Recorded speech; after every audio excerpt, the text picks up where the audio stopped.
Forum. This meeting has been duly called, and notice of the meeting has been posted for the time and manner required by law. We will begin with the pledges of allegiance and then the silent invocation. If everyone will please stand.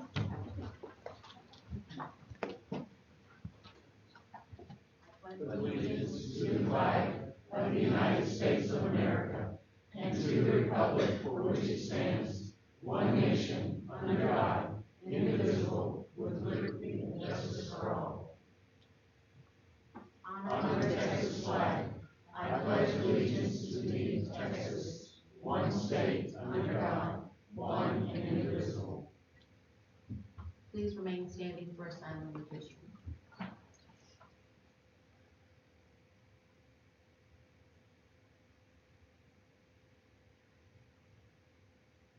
Please be seated.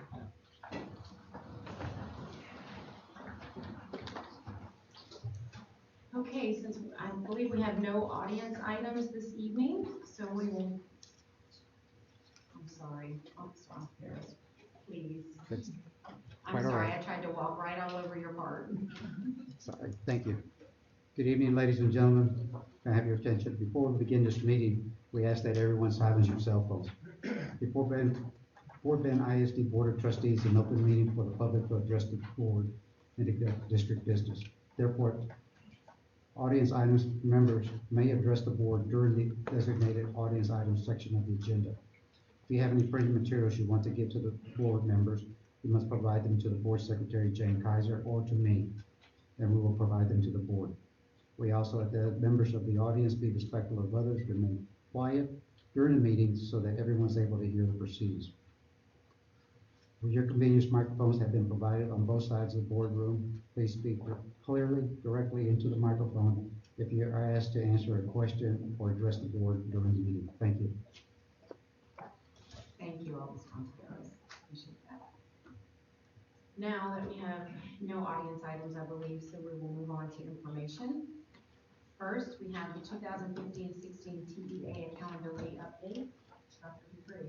Yes, ma'am. We have Dr. Megan Evans, our Director of Innovation and Continuous Improvement, is going to provide a brief update on our accountability status.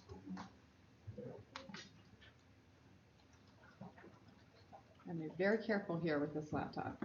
Good evening, board and Dr. Dupree. I'm here this evening to present an update for the 2015-16 TEA accountability ratings. As Thomas Negri, Director of Assessment, and I presented in June, there have been numerous statewide assessment issues with our testing vendor, ATS. And as a result of that, that's led to a modified accountability timeline, meaning that the accountability results that we did get publicly today and 2 districts in a secure environment on Friday were very minimal. I'm going to provide a little bit of a brief overview of what that is. And also our improvement required plans had a delayed timeline, which was beneficial to districts and campuses because we didn't get the data like we typically expect. So accountability ratings were released publicly today. With that, we received only index scores and our preliminary ratings, meaning what each campus scored in our 4 primary indexes and whether or not the campus was met standard or improvement required. So we are very proud to announce that Fort Bend ISD earned a MET standard rating for the 2015-16 accountability year, and 69 of 71 of our campuses also earned a MET standard. That means that 97% of our campuses in the district earned a MET standard rating for 2016 accountability. So it's very exciting. So with that, you heard me say 69 out of 71, so that does mean that we have 2 campuses in improvement required. Those 2 campuses are Briargate Elementary and Ridgemont Elementary.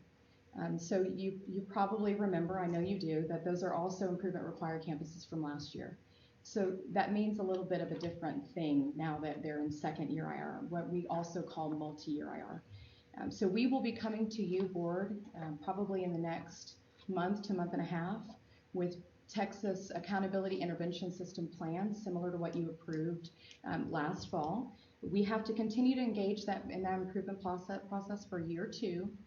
But what looks a little different for multi-year IR campuses is we do have to develop a turnaround plan for each campus.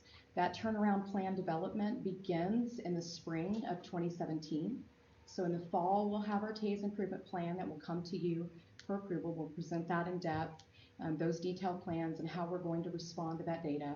And then in spring, early spring, we'll begin that process for turnaround plans, and we will come to the board in late spring 2017 to approve turnaround plans. So that looks a little different than the process we've had before, but I want to be very transparent and keep you updated on that. But with that, so we do have 2 IR campuses, but we have some very exciting news as well. McAuliffe Middle School, which was improvement required last year, earned a MET standard rating this year. So that's very exciting. What we do when you're improvement required and then you meet standard is we continue to engage in the improvement planning. We don't develop that plan for 1 year and then stop it once we meet standard. So we will continue to engage in that plan for 1 year. And then if they meet a consecutive second year, then there is no more compliance requirements for the Texas Education Agency. So we are very excited. There's a lot of hard work going on there at all of our improvement required campuses, but it was very rewarding to receive that MET standard from McAuliffe Middle School. Willow Ridge High School was, if you recall, former improvement required last year. They met standard again this year, which means that now we can kind of wipe our hands of the compliance piece for Willow Ridge. That doesn't mean that we're not continuously improving and developing plans to address the needs of all of our students at Willow Ridge, but we no longer have TEA submissions for Willow Ridge High School. So that's very exciting news. So we will provide a full report to the board in the September board meeting, and in that report we'll have 2016 STAR data, 2016 case ratings and what those mean implications for campuses. We will provide an overview of Q4 for our TASE plan, as well as our end of year results for those 15-16 school year plans. And then one of the most important pieces of that is share with you what we're planning for 16-17 with our improvement required campuses, knowing that we're moving into a turnaround plan development. So we will be bringing that to the board in a month, and I want you to know that we've already started proactively planning. We've already met as a district and campus leadership team at Briargate and Ridgemont with the anticipation that we had of those campuses being multi-year IR. So we're already on it, and we are very excited to share our plans for those campuses for next year, or for this school year. And with that, that concludes my presentation if you have any questions. Thank you, Dr. Evans. Mr. Rice. Yes, thank you very, very much for that nice presentation. Could you please restate when you'll bring the plan for Briargate and Ridgemont to us? Yes, we will probably, most likely, I say this because it's a very detailed plan. We're doing our initial phase of planning. We've already met to review data. We're going to be planning beginning this Friday morning.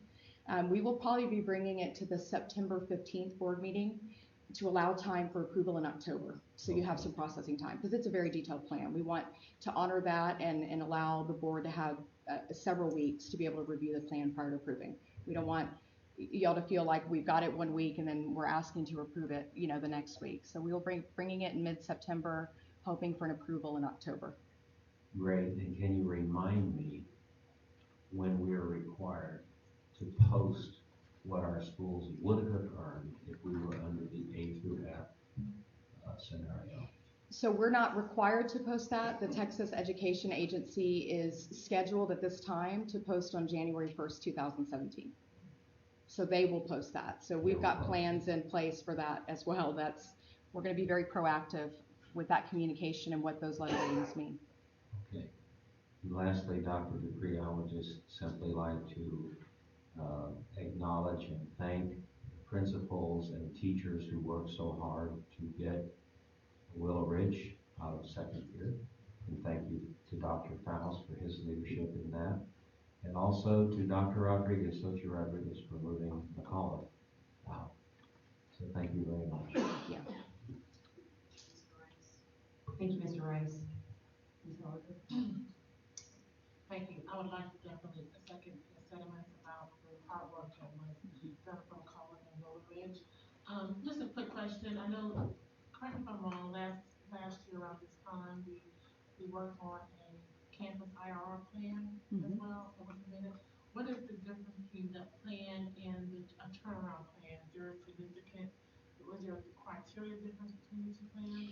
So the IR plan is really also known as the TASE plan. So that's what we will write up. We're working on, like I mentioned earlier, beginning this Friday to really get in and dive into that. So that plan is what are our interventions by quarter for each one of those campuses, what's our annual goal for improvement of student achievement, and then we have to indicate to the state by quarter, here are the interventions that we're going to put in place, here's how we're going to monitor that in a result to work towards the annual goal. And we always talk about planning with the end in mind, so we set that annual goal and then back that up.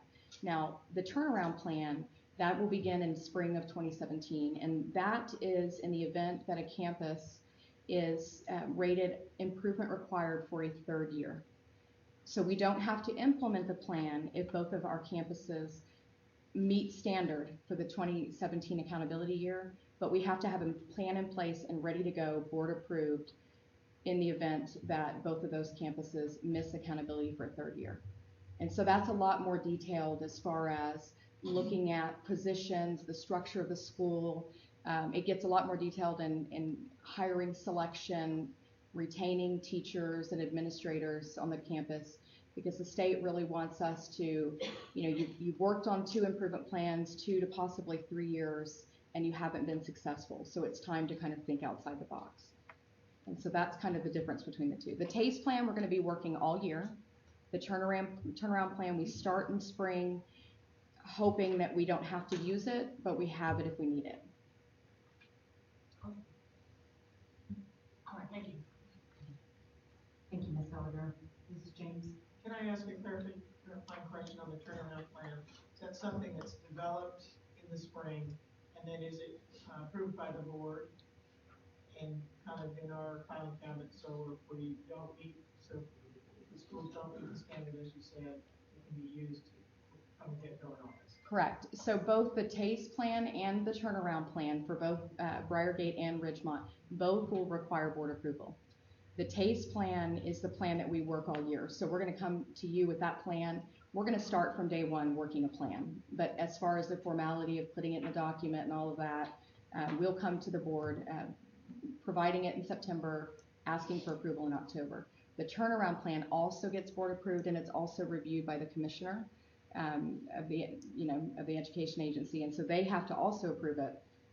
But we will have to approve it and submit that to the state, like you mentioned, in the event that we are a third year missing standard, then we'll have to activate it, if you will. Thank you very much. And I would like to also echo Mr. Rice's comments and the hard work that many people in this room have put into to those schools in particular, and that's appreciated by this board. Thank you, Dr. Evans. Was that it? All right. Thank you, board. Thank you, Dr. Green. Thank you. All right, our second information item is a construction update for Fort Bend ISD Elementary School number 49. Yes, ma'am. Our Executive Director of Design and Construction, Oscar Perez, is going to provide an update regarding elementary 49 and share some news with the board. Oscar? Thank you, Dr. Dupree, member of the board. I want to start off by giving you a little background having to do with elementary 49. Just to let this project came to the board back in April of 2016, and BBK Architects was awarded the contract. The scope of the work includes the construction of a 2-story elementary school at Harvest Green, which is next to Travis High School. Then in March, the district posted an electronic notice of CSP 16-056WG for the construction of the new elementary school 49 on the district website. 1,692 vendors registered with the district vendor database received notice of the project, and 486 vendors downloaded the solicitation documents. On April the 12th, the purchasing department received sealed proposals from 2 firms. The proposals were evaluated, and a contract was negotiated with the top-ranked proposer, Dramala Construction Company Incorporated. And the board approved the project budget and awarded the construction contract to Dramala on May 16th of 2016, and the contract was executed on May 23rd of 2016. The approved contract amount to Dramala is for $27,550, and the following is the current status of the payments. Through July 2016, Dramala has been paid a little over $820,000, and a payment application in the amount of about a little over $1,200,000 is pending. For further background, Texas law requires construction contracts valued at or above $50,000 to be procured through an advertised process. The CSP procurement method was approved by the board and was used on this project and for all 2014 bond projects. By law, notice of the time and place where proposals for construction projects will be received and publicly open must be advertised as follows. Once per week, 2 consecutive weeks in a newspaper of general circulation in the county where the project is located. And 2, the proposals cannot be due sooner than 14 days after the first advertisement. At this point, I want to give you a little background on the advertisement process. The language for the newspaper advertisement is updated by the project manager and delivered to the district procurement department prior to the desired advertisement dates. The approved competitive seal proposal document is provided to the project AE team to be included in the project manual and is provided to the procurement department to be uploaded to the district website. The district procurement department coordinates the publication of the advertisement with a local newspaper, and it has been discovered that this step was not completed for elementary school 49, and that the district will be required to conduct a new solicitation process that complies with the advertising laws. On Thursday, August 11th of 2016, Fort Bend ISD Legal Department requested a copy of the CSP advertisement that the design and construction had provided to procurement, having to do with elementary 49. We immediately requested verification of advertisement for procurement, and then procurement informed us that they could not find the status of the advertisement. We verified that it had been forwarded, and we had forwarded the advertising license to procurement on March of 2016 as required by section 3.06 of our procedures manual. On Friday, August 12th, after consultation with legal counsel, Design and Construction was instructed to notify Dramala to suspend work per section 14.3 of their contract. Suspension was verbally communicated to Dramala, followed by a formal letter of suspension. Dramala will submit a pay application for work completed up through the date of project suspension, plus work necessary to secure the project site. The district will coordinate with the legal department to reconcile final payments to Dramala. Our proposed plan of action going forward is to go, we have already submitted a very expedited CSP process to be advertised. It went to procurement today. We will be advertising in the first advertisement in the newspaper on August 18th, the second on August 25th. We are requesting now that we get provided a publisher's affidavit from the newspaper to make sure that this has occurred. We will have a pre-bid meeting on August the 29th, bid opening on September the 6th, evaluate on September the 7th, negotiate on September the 8th, and submit for board agenda later that same day. It is our plan to bring it to the workshop on September the 12th and then to the board meeting on September the 19th. And upon board approval, we will go ahead and issue a notice to proceed to the selected contractor.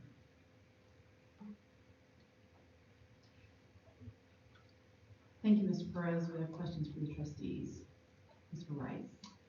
Thank you, Mr. Perez, and I would like to make a few comments. First of all, to recognize Mr. Rusty Klaus with Dramala, who was here, and apologize to Mr. Klaus because this does not in any way reflect on Dramala's reputation or the work that you've done. We've clearly made an error. I apologize for that, and hope you will convey my apologies to Mr. Pitchford. And further, I hope that you will see your way clear to participate in the next advertisement and the next CSP offering. Have an outstanding reputation. You've built many schools for the district, not just this district, but many other districts. And we want to work with firms such as yourself. Secondly, to Mr. Ron Bailey with PBK, this does not reflect on PBK in any way. And Dr. Dupree, I would hope that you would fairly compensate Dramala for shutting down this project and PBK if there are costs associated with repackaging and getting this ready to go out again. and everyone else. And thank you for bringing this to our attention. Moving forward with all due haste to get this project underway again so that the children in Harvest Green will have a school to go and attend. Thank you. Thank you, Mr. Rice. Mrs. James. Thank you, Mr. Rice, and I'd like to echo his sentiments that he made. Mr. Perez, thank you also for bringing this information to us. Do we have any thoughts? So this obviously is a setback to us, and I'm wondering what type of risk we have in terms of finishing the school in the next summer timeline as we discussed previously. Well, obviously, there is risk that we're basically going to be losing a month based on this timeline. So we will have to immediately engage with the contractor once we bring it to the board, and we need to make sure that we can get this school open on time.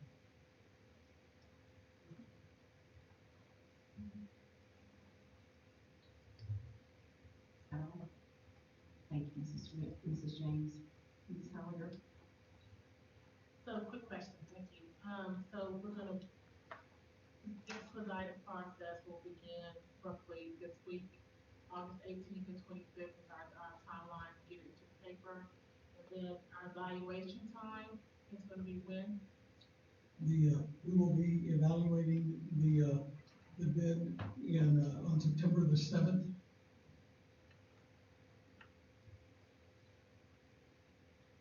And to bring back to the board on September 12th at the workshop, and then the 19th for approval, correct? Yes, ma'am. Thank you, Ms. Holliger. So, Mr. Perez, I heard you say that we requested a publisher's affidavit. Is that correct? We will be requesting for this particular one in any project we move forward with. So that was my question. Is this the first time we've requested a publisher's affidavit on an advertisement like this? I cannot speak for procurement for as far as design and construction, yes, ma'am. So is this something we're gonna be doing in the future? Is that what you? Yes, ma'am. I would echo Mr. Rice's sentiments as well. Mr. Klaus, and Jarmala, certainly this is, an unfortunate setback, and we apologize if this has happened. And, hopefully you guys will participate in the bidding process. Thank you, Mr. Perez.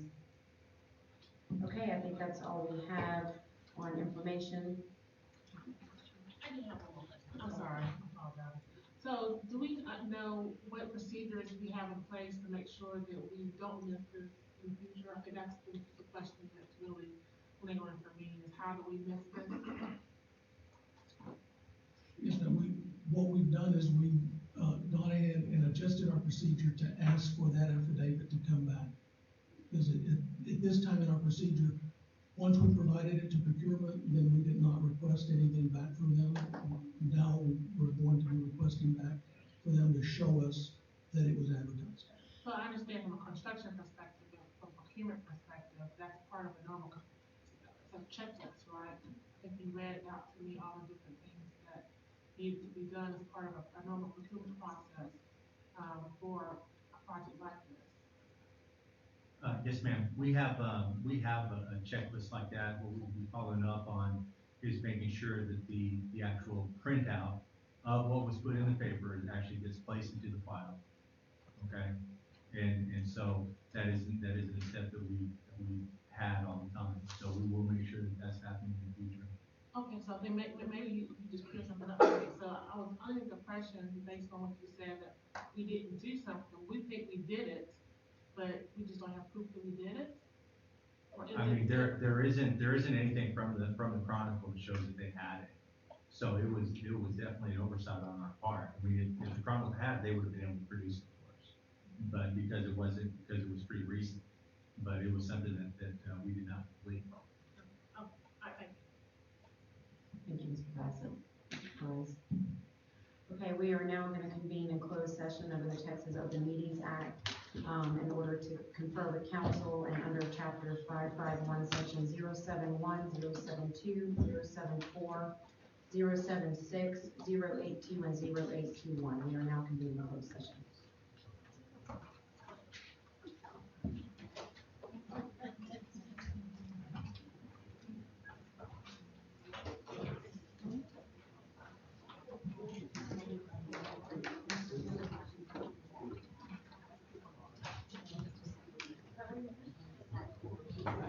How are you?